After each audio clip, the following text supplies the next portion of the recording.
Hola, mi querido amigo, muy buenos días. Feliz domingo 20 de abril. Quiero desear para ti en este día y en esta nueva semana la bendición de nuestro Dios. Que Dios pueda dirigir tu vida, que Dios pueda dirigir tus planes, abrir puertas de bendición para ti, permitir que tu vida vaya en aumento como la aurora hasta que el día es perfecto, que tengas una semana de bendición. Pero claro está, también será una semana de desafíos, de pruebas. No sabemos lo que realmente nos va a deparar, ni siquiera los próximos minutos.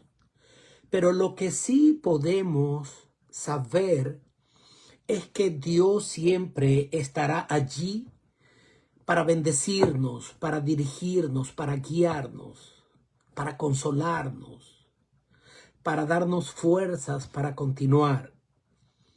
Es un nuevo día y es una nueva oportunidad de poder vivir este día en victoria. Y es lo que yo deseo para ti. Y una vez más quiero compartir contigo una valiosa porción de la palabra de Dios de este tema que hemos venido estudiando durante este trimestre. Es un tema interesante y la lección del día de hoy es una lección maravillosa. Se titula Nimrod y Nínive.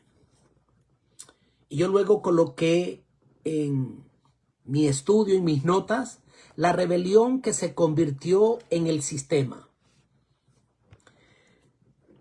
Fíjate tú una cosa importante. Hemos venido viendo cómo Dios colocó al hombre cuando lo creó en un lugar perfecto, porque los planes de Dios siempre han sido perfectos. Dotó al hombre de todo lo necesario para que el hombre pudiera ser feliz,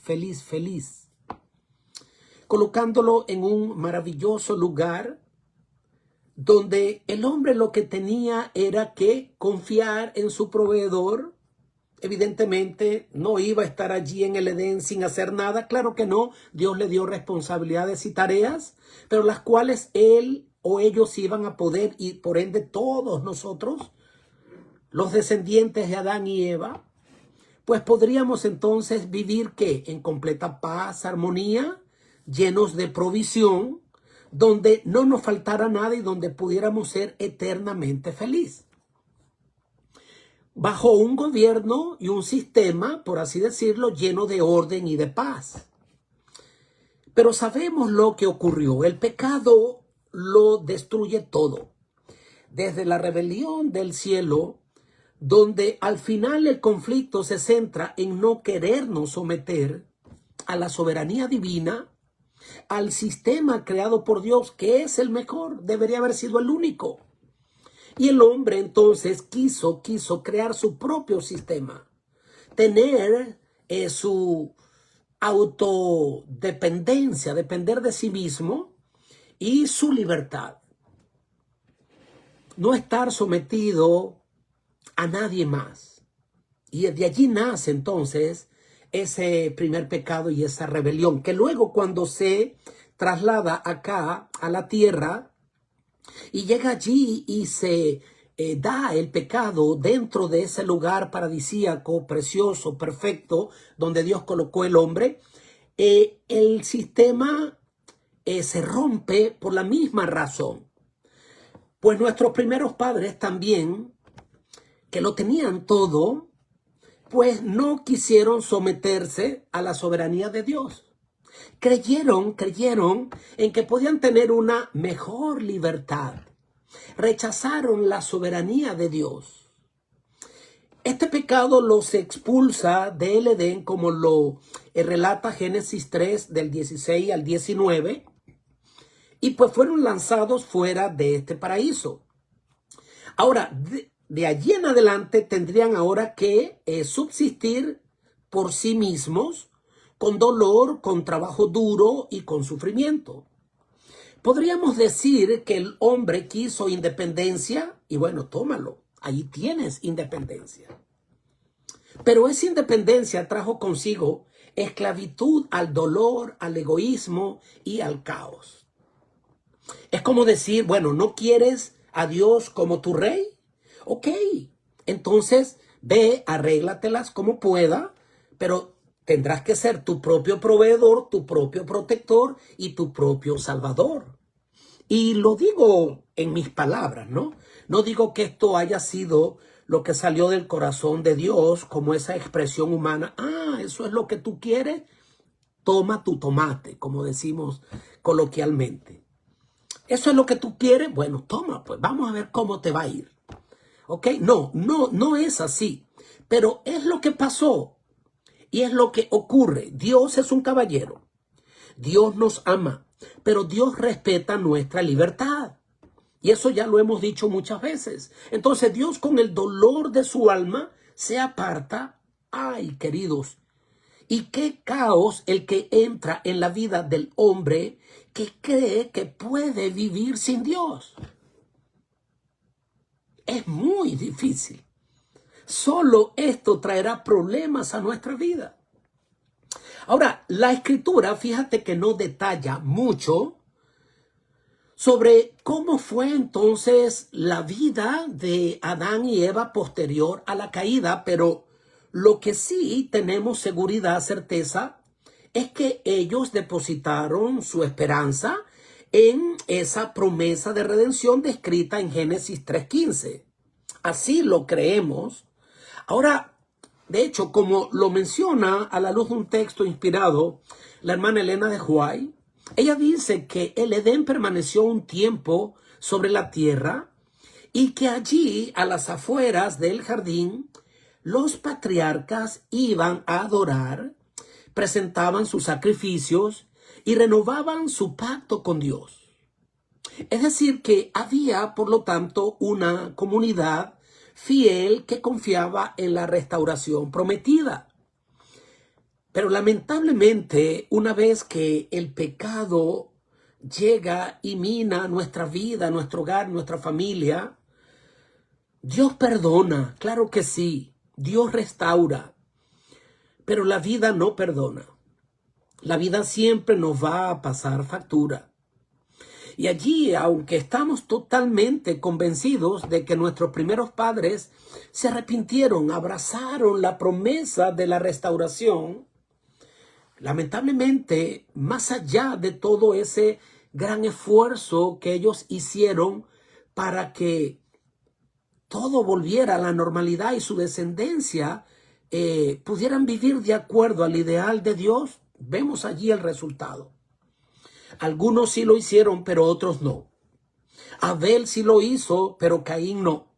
Entonces allí vemos cómo empieza a haber entonces una situación donde ellos trataron de mantener la fidelidad a Dios, pero otros tomaron otro camino donde en vez de arrepentirse y buscar a Dios, buscaron su propia versión de redención basada en el esfuerzo humano, poder político y alianzas terrenales. La lección nos habla acerca de Nimrod. En Génesis 10 del 8 al 12. Nimrod fue un descendiente de Cam. Como el primer poderoso en la tierra, así se presenta en el libro de Génesis, y vigoroso y cazador ante el Señor, dice la Escritura. Algunos lo interpretan como un líder valeroso, pero la expresión hebrea sugiere que era un personaje desafiante, que fue el fundador de sistemas que rechazaron la soberanía de Dios.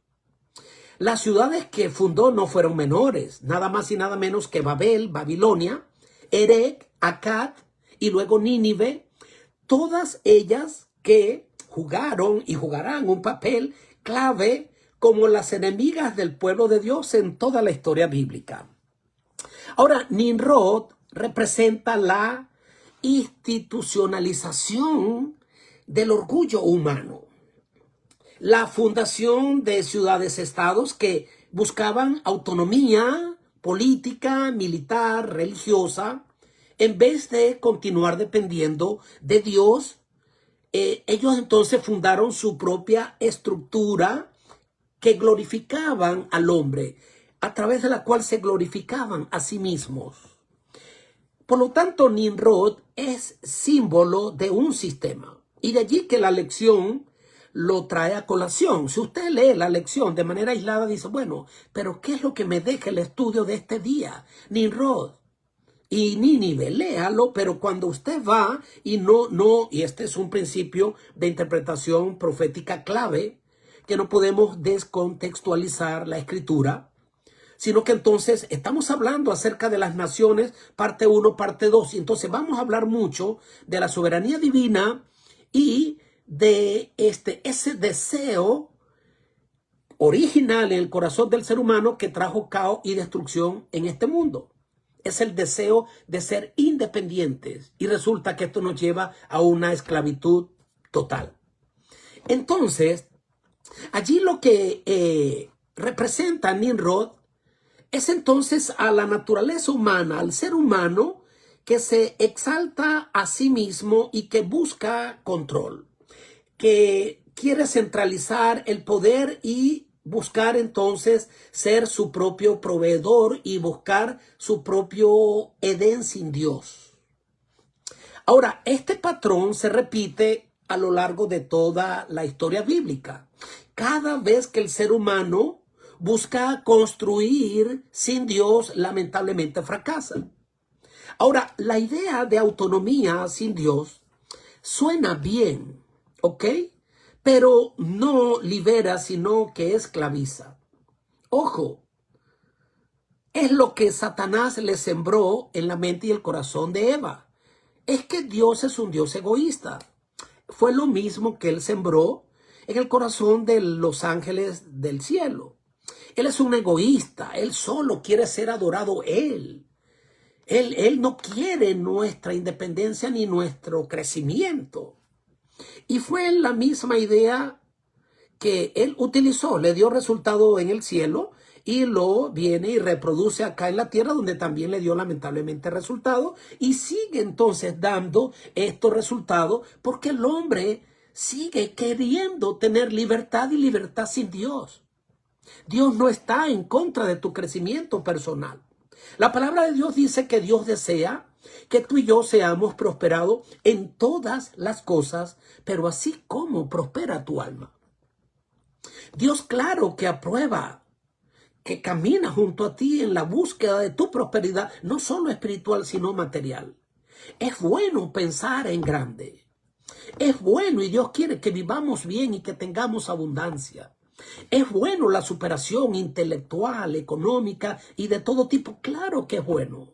Dios no está en contra de esto, ni siquiera en contra de las riquezas. Claro que no. Las personas creen que Dios no puede estar con una persona que ha sido prosperada económicamente. ¿Quién te dijo eso? Eso no es así. Ahora, el tema es cuando nosotros tratamos de construir sin Dios. Cuando lo sacamos de la fórmula de nuestra vida, amigo querido, puede ser que te vaya bien, pero entiende una cosa, ese bienestar es efímero. En el mejor de los casos, ¿qué cantidad de años puedes vivir acá? Cuando nosotros planificamos con Dios, estamos planificando y edificando para la eternidad. Hay una visión mucho más amplia. Entonces lo que queremos mencionar es eso, de que esa idea de autonomía sin Dios suena bien, pero realmente te esclaviza. El hombre quiere ser libre, pero no. A alguien vas a pertenecer. Todos acá pertenecemos a alguien, a un sistema. No somos islas. Todos dependemos de alguien. Todos recibimos entonces influencia de alguien e influenciamos a otros. Ahora, no hay una verdadera libertad sin verdad. Y la verdad es una persona, Cristo Jesús. Yo soy el camino, la verdad y la vida. Lo dice claramente el libro de Juan en el capítulo 8. Versículos 32 y 36 dice que el camino es Él, la verdad, la vida verdadera es Jesucristo. Ahora, en la rebelión, entonces el hombre termina bajo un yugo, créeme que peor. Y es el yugo del pecado, es el ego, es la condena a muerte, es ser esclavo de nosotros mismos, de nuestro propio yo. Nos creemos libres cuando nos alejamos de Dios, pero nos volvemos, como te digo, esclavos del enemigo. O estamos con Dios o estamos en contra de Él. Y como digo, nada peor que ser esclavo de nosotros mismos. Ahora, ¿por qué la rebelión se puede presentar de una manera muy sutil, progresiva y a veces hasta inofensiva? Porque como te digo, va revestida de que, bueno, es que tenemos que soñar en grande, tenemos que prosperar. Ya aclaré eso. Eso está muy bien. Pero ¿sabes qué? Cuando tú edificas sobre la roca, porque en vano trabaja el que edificare la casa, si no es Jehová el que la edifica. ¿Sabes qué cosa ocurre? Este engaño es un engaño sutil porque no siempre se manifiesta una maldad evidente, sino como una autosuficiencia, con un orgullo, con un control, con un deseo de independencia, que suena bien, pero que en su fuero interno tiene allí el egoísmo, tiene allí la autocomplacencia y tiene allí bases y fundamentos que no sirven para que esa edificación sea sólida. La cultura actual nos enseña que ser autónomos es el ideal, que nadie debe decirnos qué hacer y qué no hacer. Pero el resultado está a la vista: ansiedad, violencia, vacío espiritual. Nos parecemos más a Nimrod de lo que creemos. Al construir nuestras propias torres, nuestros propios sistemas de seguridad, y olvidamos que fuimos creados para vivir bajo la cobertura de un Dios que nos ama. No bajo la cobertura de un Dios que nos controla y nos limita. No, Señor, claro que no. Sino bajo la cobertura de un Dios que quiere lo mejor para nosotros. Quiero concluir preguntándote entonces, tú y yo, ¿a quién servimos? ¿Seguimos confiando en nuestras propias estructuras? ¿O volvemos al altar como lo hacían nuestros primeros padres y pues los hijos de Adán allí a la entrada del Edén? Por lo menos lo hacían ellos. Lo hacía Caín y lo hacía Abel, pero sabemos qué ocurrió con Caín.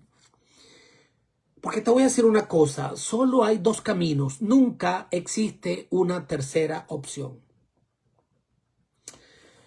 Es el camino de Nimrod, que se alza en desafío, y el camino del remanente fiel que espera en silencio, lleno de fe y no sin hacer nada, sino que actuando, pero tomado de la mano de Dios, siguiendo los pasos del Señor, que nos enseña el camino y nos ayuda a andar por él. ¿Ok? ¿Para qué? Para poder llegar entonces a pastos verdes, a aguas de reposo, pero donde Él sea el que nos pastoree. La historia terminará con el reino eterno de Dios, lo detalla Daniel 7, 14 y 27, y ese reino no será edificado por manos humanas, sino con la intervención directa de Dios, como lo dice Daniel 2, 44 y 45. Ahora, la gran pregunta es hoy, ¿vamos a seguir nosotros edificando como Nimrod o vamos nosotros como Abel a adorar a Dios, al Dios verdadero, quien nos ha prometido un Edén restaurado? Te voy a decir esto, esa es la mejor opción. Y no digo que si así lo haces, todo te saldrá bien. No, no necesariamente es así. Las aflicciones del justo son muchas, pero de todas ellas la librará o los librará el Señor. Yo no te estoy vendiendo acá una idea ni un evangelio de la prosperidad, de que cuando decides confiar en Dios todo te saldrá bien. Pero sí te voy a decir una cosa. Creo en esto, que a los que aman a Dios todas las cosas le ayudan a bien. Aun las cosas malas, las pérdidas, los sufrimientos. Yo solo te invito a que tú te atrevas a probar, dejando que Dios sea la base fundamental y sus principios sobre la cual tú edifiques tu vida familiar, financiera y todo lo que hagas. Durante estas 2 semanas vamos a hablar de esto, de quién es el soberano y de la carrera loca del hombre por una soberanía que solo le ha llevado a sufrir, a sufrir y a sufrir. Y Dios nos va a libertar. Solo hay un reino que permanecerá para siempre, y es el reino de nuestro Señor Jesucristo. Yo lo creo, y yo anhelo que ese reino pueda instaurarse pronto.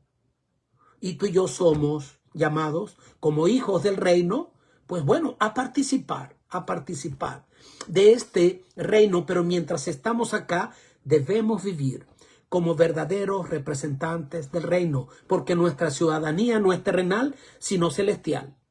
Dios nos ha llamado a ser parte de ese pueblo santo y a vivir como real sacerdocio y pueblo santo, sacado de las tinieblas a su luz admirable, con una responsabilidad de ahora vivir de tal manera que con nuestro testimonio podamos representar a nuestro Señor Jesucristo, el único que nos puede salvar. Dios te bendiga. Feliz domingo, feliz semana. Que Dios pueda ser el secreto de toda tu felicidad durante esta semana, incluso en medio de las pruebas y de las adversidades. Yo una vez más te pido que puedas convertirte en un canal de bendición. Por favor, ve al canal de YouTube. Ahí está, Lecciones de Vida con Humberto Caldera. Conviértete en un canal de bendición. Suscríbete al canal, dale clic, comparte esto que es necesario para la vida de todos los seres humanos. Dios te bendiga. Quiero orar por ti. Padre querido, gracias. Gracias por tu amor, por tu misericordia, por este nuevo amanecer, por esta nueva semana. Señor, queremos que tú seas el que vayas adelante mostrándonos el camino y ayudándonos a andar por él. Derrama tu gracia y tu Espíritu Santo sobre toda nuestra vida, sobre nuestras familias, nuestros planes. Dale la bendición a todos mis hermanos, mis amigos que han de recibir esta porción de tu palabra. Oro por mí, oro por ellos, por los méritos santos de Cristo Jesús, nuestro Salvador. Amén. Mi querido, Dios te bendiga, Dios te guarde. Saludos, saludos. Dios te guarde. Chao.